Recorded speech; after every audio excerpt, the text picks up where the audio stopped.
Hello আমার প্রিয় বন্ধুরা, গুড মর্নিং, শুভ সকাল।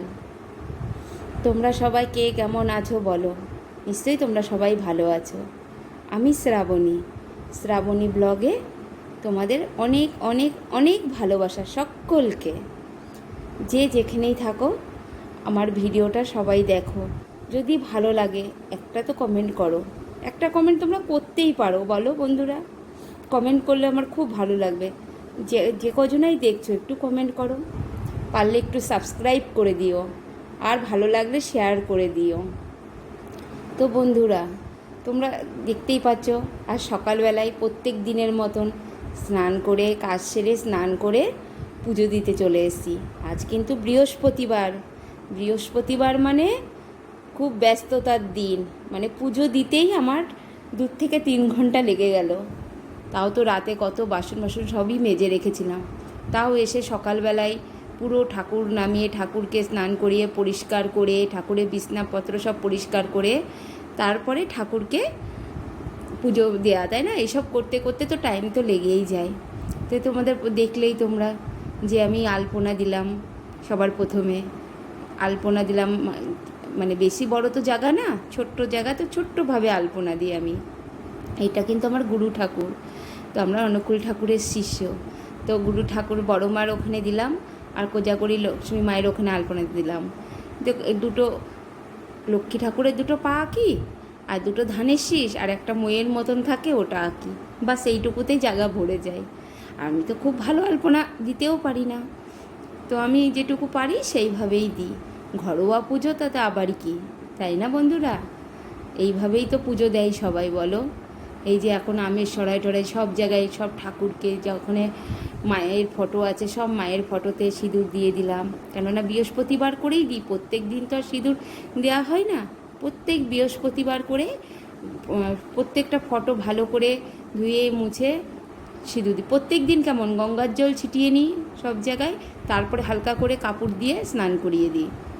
কিন্তু বৃহস্পতিবার দিন পুরো সব কিছু পরিষ্কার করে তবেই ঠাকুরকে আবার নতুন করে সিঁদুর দেয়া। সপ্তাহে একদিনে আমি সিঁদুরটা তুলে সিঁদুর দিই।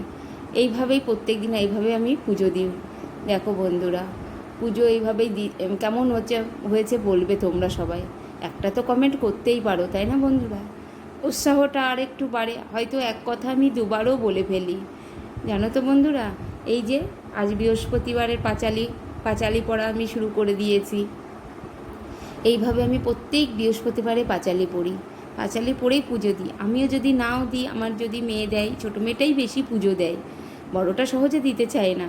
তো ছোটো মেয়েটাই আমার বেশি পুজো দেয়। ও যখন পুজো দেয় ও পাঁচালি পড়ে। ও তো বাংলাটা পড়তে পারে না, একটু অসুবিধা এর জন্য। তো কী করে, ও যখনই পুজো দেয়, ওর পুজো দেওয়া দেখলে তোমাদের সবার খুব ভালো লাগবে। ধরো যেদিন যেই ঠাকুরের, সোমবার যেরকম ভোলে বাবার গান ছেড়ে দেবে, মঙ্গলবার বজরংবলীর তার গানটা ছেড়ে দেবে, দিয়ে ঠাকুর ঘর পরিষ্কার করে। যেদিন যেরকম, আজকে যেরকম বৃহস্পতিবার, তেমন বৃহস্পতিবারে লক্ষ্মী ঠাকুরের গান ছেড়ে ও ঠাকুর ঘরটা পুরো পরিষ্কার টরিষ্কার করে এসে তারপর খুব সুন্দর করে পুজো দেয়, জানো তো বন্ধুরা। পুজো দিয়ে তারপরে কি করে, তারপরে ও যখন পাঁচালি পড়ার টাইম আসে না, তুমি সেটাও দেখবে, খুব ভালো লাগে। ওই যে প্রথমেই বললাম বাংলা পড়তে পারে না, ওর একটু অসুবিধা হয়, তখন ও কী করে, পাঁচালিটা ফোনে চালু করে দেয়। তা আমি বলি যে হাতে কিন্তু সবসময় দুব্বো ফুল নিয়েই থাকবি। পাঁচালিতেও সেটাই লেখা আছে। ও এখন পুজো দিতে দিতে না অনেকটা শিখে গেছে। তো হাতে যেরকম দুব্বো ফুল নিয়ে থাকে, আর ফোনেও সেইভাবে পাঁচালিটা ও পড়ে, কানে শোনে। তারপরে হয়ে গেলে বলি যে উলুধ্বনি দিয়ে ফুল দিবি, দিয়ে প্রণাম করবি। তো সেইভাবেই করে বন্ধুরা। তো এইভাবে জানো না আমার পাঁচালি পড়াটাও শেষ হলো, দেখেছো তো। এইভাবেই আমি পাঁচালি পড়ি। এবার একটু আরতি করে নিই। তো লক্ষ্মী ঠাকুরের কাছে তো ঘন্টা বাজাই না, তো লক্ষ্মী ঠাকুরকে আগে দেখিয়ে দিলাম, দিয়ে বাকি এবার সব ঠাকুরকে, বাকি তো আরও ঠাকুর আছে, তাদের তো ঘন্টা কাঁসা বাজাতে হয়। লক্ষ্মী ঠাকুরের কাছে শঙ্খ উলুধ্বনি দেওয়া যায়। তো আমি আবার কী করলাম, বাকি ঠাকুরদের একটু ঘন্টা কাঁসর এগুলো বাজাতে তো হবেই, তাই না? সব ঠাকুর যখন আছে সবাইকেই তো একটু খুশি করতে হবে। একদিকে তাকালে তো হবে না, কি বন্ধুরা, সব কিছুই এমন, তাই না? তো এইভাবে লোকনাথ বাবার জন্য যেরকম মোমবাতি আছে, এমনি মোমবাতি দেখিয়ে দিলাম, সব ঠাকুরকেই দেখিয়ে দিলাম। এইভাবে সব ঠাকুরের পুজো এইভাবেই দেওয়া হয়, ধূপকাঠি ধুনো সব ঠাকুরকে এইভাবেই দিলাম। তো কেমন লাগছে তোমরা একটু বলো কিন্তু। তারপরে দেখো এইভাবেই আমার আরতিটা আমি শেষ করলাম। শেষ করে এবার আমি এই যে কাঁসা বললাম, কাঁসা বাজাবো, এই যে কাঁসাটাও বাজিয়ে নিলাম। এবার আবার একটু উলুধ্বনি দিয়ে শঙ্খটা বাজিয়ে নিলাম। বৃহস্পতিবারে তো এইভাবে প্রত্যেক বৃহস্পতিবারই আমার কাটে, প্রত্যেক বৃহস্পতিবার। তাও যদি মেয়ে যেদিন একটু পুজো দিয়ে দেয় সেদিন একটুখানি টাইমটা হয়, টাইমটা যায়, ঠিক থাকে, তাহলে একটু আমার কাজটা কমে। কিন্তু ওই যে আমার দিতে হয়, মেয়ের কলেজ ছিল, ওর টাইম পেলো না, সকালবেলা যেতে হবে। আর বৃহস্পতিবারে পুজো তো বোঝোই, খুব মানে 2-3 ঘন্টা লাগে, এত তাড়াতাড়ি তো ওর হবে না, তো চলে গেল। এই পুজো দেওয়ার জন্য সকালে কিন্তু জল খাবারটাও আমি ঠিক করে করতে পারিনি, জানো না। ওরা সবাই দুধ খেয়ে নিয়েছে, দুধ বনবিটা দিয়ে গুলিয়ে খেয়ে চলে গেছে। মুড়ি দিয়েছিল, একটু সাথে বিস্কুট নিয়েছিল, এইভাবেই গেছে। পরে আমি রান্না বান্না করলাম, জানো না। তারপরে তো পাউরুটি কিনে নিয়ে আসলো, তারপর সেই পাউরুটি নিয়ে এসে, কলা ছিল, পাউরুটি টোস্ট করে তারপর সেইভাবে খাওয়া হলো আমাদের সকালে। আমরা দুজনায় খেলাম, ওরা তো যা ছিল ঘরে তাই খেয়েই চলে গেছিলো। পুজো দিতে দিতে এতটাই লেট হয়ে গেছিলো। কি করব বলো, একার সংসার, সব কিছুই তো সামাল দিয়ে উঠতে হয়। এইভাবেই আমি চলি, আর কি করব বলো। দেখো আর কি করব, আর কি করব, এই কথাটা কিন্তু আমি অনেকবার বলে ফেললাম, জানো তো বন্ধুরা। দেখো পুজোটা এবার কমপ্লিট হলো, তোমাদের একবার আমি পুরো ঠাকুরটা দেখে নিচ্ছি। ওটা আমার বাবার ফটো কিন্তু, হ্যাঁ। তো দেখো আমি পুরো ফটোগুলো একবার তোমাদের পুজোর যে কমপ্লিট হলো দেখিয়ে দিচ্ছি। আজ কিন্তু প্রসাদে আমি দিয়েছিলাম নকুলদানা, লোকনাথ বাবাকে মিশ্রি, মৌসম্বি লেবু, খেজুর আর কিশমিশ, এই দিয়েই আজ পুজো দিয়েছি, বেশি কিছু আর দিইনি। আর গোটা ফল একটা করে মা লক্ষ্মীর চরণে রেখেছি, একটা বড় মার চরণে রেখেছি, ঘট পেতেছি। তো প্রত্যেক বৃহস্পতিবারে এইভাবেই আমি প্রত্যেক বৃহস্পতিবারেই মানে ফল দিয়ে, যে গোটা ফলটা এখানে দেখা যাচ্ছে, ওটা বেলপাতার তলায় ঢাকা ছিল, ওই জন্য দেখা যাচ্ছে না। এইভাবেই পুজো দিই প্রত্যেক তো তোমাদের কেমন লেগেছে বলে। তোমাদের সবার বাড়িতেই লক্ষ্মী পুজো হয়, বাঙালি মানেই বাঙালিদের ঘরে ঘরে লক্ষ্মী পুজো, তাই না বন্ধুরা? তোমরা আরও সুন্দর করে দাও, আরও ভালো করে দাও পুজো, তাই না? আমি যেরকম পারি, যেমনটি পারি, মন থেকে যেমন আসে সেইভাবেই পুজো দিই। বেশি কিছু নিয়ম জানিও না, পারিও না করতে, বাস এইটুকুই। তারপরে দেখো দুপুরের আবার রান্না বান্না শুরু হয়ে গেল। কী রানবো চিন্তা করতে করতে তো আমার হাজব্যান্ড দেখো, দেখতেই পাচ্ছ সাইড দিয়ে পাটা দেখা যাচ্ছে। তখন আমি ভাবছি কী রান্না করব। তখন এই দুটো মাছ ছিল, এই যে কলাটা আবার গিয়ে ধুয়ে আসলাম। তো 2 রকমের মাছ ছিল, কলাটা গিয়ে ধুয়ে আসলাম। তাই বলছি যে ভেসা মাছ আর লোটে মাছ করছি, বুঝতে পেরেছো বন্ধুরা? এই দেখো এটা কিন্তু খয়রা মাছ দেখাচ্ছি, খয়রা মাছে কিন্তু এই যে ভেসা মাছ, লোটে মাছ দেখতে পাচ্ছ। তাও আমি কি করলাম, লোটে মাছটা রেখে দিলাম, ভেসা মাছটা রান্না করব ভাবছি। তো বন্ধুরা তো এখানে লাউর ডগা কাটা হচ্ছে। এখানে আমি একটু পরিশান হয়ে গেছিলাম কথা বলতে বলতে, কি করব বলো, কিছু বলার নেই, তাও তোমাদের সাথে কথা বলে যাচ্ছি। অনেকটা ভিডিওতে বলে ফেলেছি, তো এখন আর এটা কেটে দিলে হবে না। তো তোমরা একটু মানিয়ে গুছিয়ে নিও, বুঝতে পেরেছো বন্ধুরা? তো যাই হোক, আবার আমি কন্টিনিউ করছি, বুঝতে পেরেছো বন্ধু?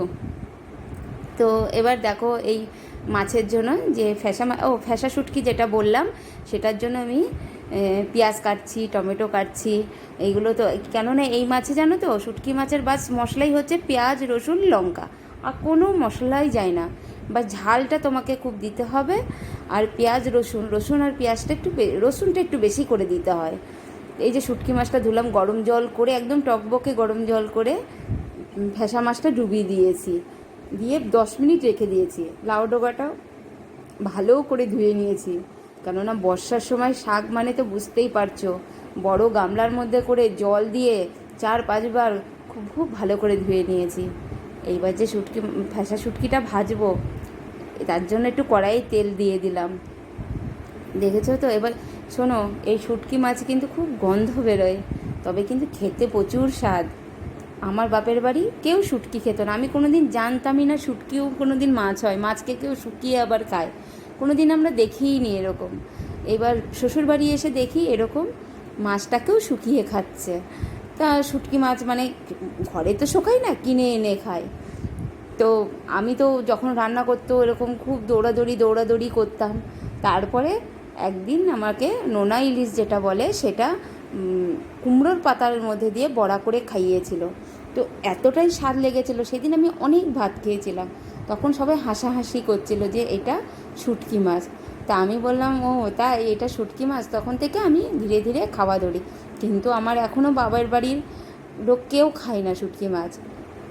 কিন্তু আমার আমার ওখানে খেয়ে খেয়ে এমন অভ্যাস হয়ে গেছিলো, এখন আমি খুব ভালো খাই শুটকি মাছটা, জানো না? শুটকি বাটা, এই যে শুটকির বাটা খেতে খুব ভালো লাগে।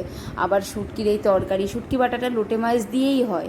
আর নোনা ইলিশের আমি 3টে শুটকিই খাই, একটা ফ্যাসা শুটকি, লোটে শুটকি আর নোনা ইলিশ। তার মধ্যে দুটো বেশি খাওয়া হয়, নোনা ইলিশ আর ফ্যাসা।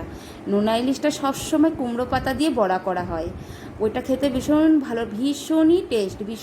যে যারা শুটকি খাও না তাদেরও খেতে ইচ্ছা করবে, জানো না? আর লোটে শুটকি বাটা করি, আর নয়তো এরকম ডাঁটা দিয়ে, নয়তো আলু বেগুন দিয়ে তরকারি করে খাই। মানে খুবই স্বাদ হয়। যারা খাও না তাদের কাছে হয়তো ভালো লাগবে না, কিন্তু আমার কাছে কিন্তু খুব স্বাদ লাগে এই শুটকি মাছ, জানো না? তা আমার বাবার বাড়ির লোক এখনও কেউ খায় না, গন্ধ শুকলে 10 হাত দূরে থাকে। আমি বলি ভালো না, খুব খেতে স্বাদ, রান্নার পরে খুবই স্বাদ। বাকি এই গন্ধটাই একটু ভালো লাগে না, যখন গরম জল দিয়ে ধুয়ে তেলে ভাজা হয় না, তখন প্রচণ্ড হারে গন্ধ বেরোয়। সেই গন্ধটাই মানে আমার ভালো লাগে না, জানো তো বন্ধুরা? মানে কি বলবো তোমাকে। তা এইভাবেই, জানো না, তার যাই হোক এইভাবে। এবার মশলাটা প্রথমে পেঁয়াজ দিয়ে দিলাম। বলে দিই কীভাবে রান্না করছি তোমাদেরকেও, শুটকি মাছ এটা লাউর ডগা দিয়ে কীভাবে রান্না হচ্ছে। তেল গরম হয়ে গেল, বললাম প্রথমে কোনো মশলা লাগে না, আর খুব সোজা রান্না।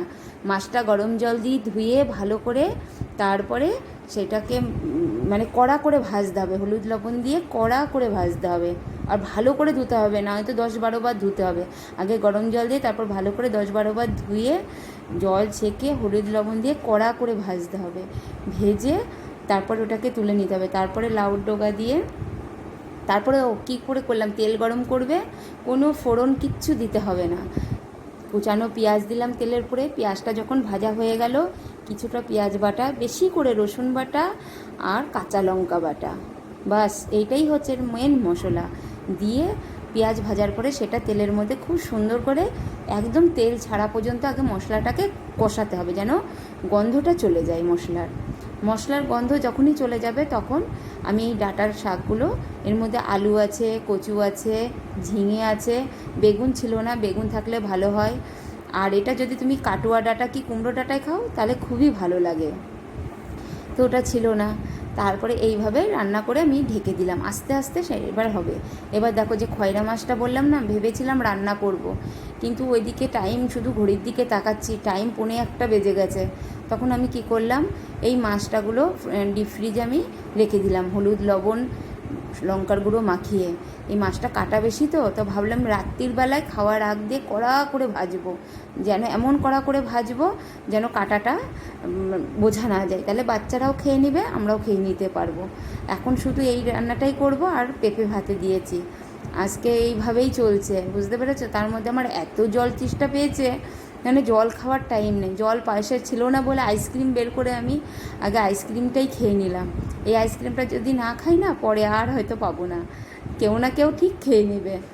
তাই আমি বললাম না, আগে আইসক্রিমটাও খাই, রান্নাটাও সারি, খাওয়ারও ঠিক করে টাইম পাচ্ছি না। বললাম না, সকালে জল খাওয়ারটা খেতেই পারি না। তো তোমাদের যদি ভিডিওটা ভালো লাগে, একটা লাইক কমেন্ট শেয়ার করো, আর এখানেই ভিডিওটা রাখি।